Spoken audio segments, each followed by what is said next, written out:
Տավարի ջերկին թողեցինք մի քանի ժամ սառի, հիմա կհանենք, տեսնենք ոնց է պատրաստվել։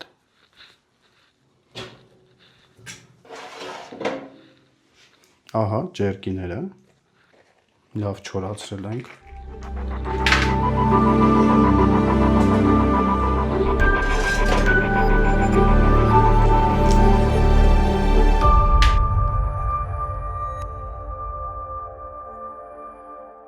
Հիմա կտրում ենք տավարի ջերկին, գույնը շատ լավ ստացել ենք, ահա, արտաքին տեսքը որ նայում ենք, ինչը որ մենք պլանավորել ենք, հենց նույն տեսքը ստացել ենք, համեմունքները մենք ուզեցել ենք, որ մանր մսի վրա ինքը արտահայտիչ շատ չերևա, շատ քիչ երևա, եթե դուք ուզենաք, կարաք ավելի շատ լցնեք համեմունքները, ավելի մեծ հատիկներով կերևան բիբարները, ավելի խոշոր աղացած բիբարները։ Մենք ուզեցել ենք, որ մանր երևա, կտորները լավ չորացրել ենք, ամեն դեպքում մեր ուզածը ստացել ենք, հիմա կկտրենք։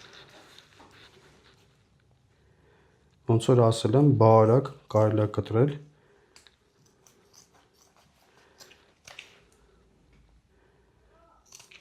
Այս չափը շատ լավ է կտրելու համար։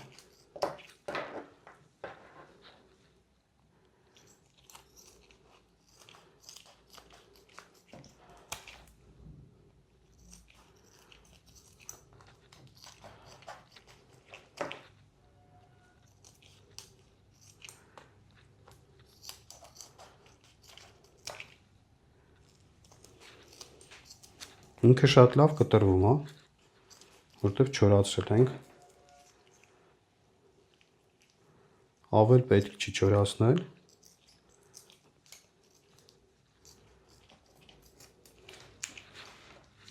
Շատ լավ է։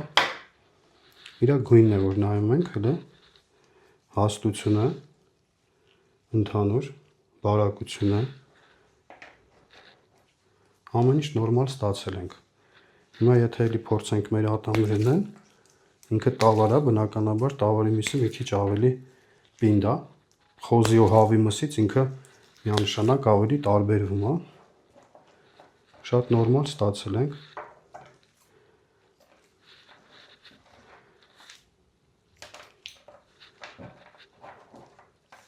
Տուփերի մեջ եթե տեղավորելու եք, կարող եք այսպես մանր կտրտել, որ երկար չերևա,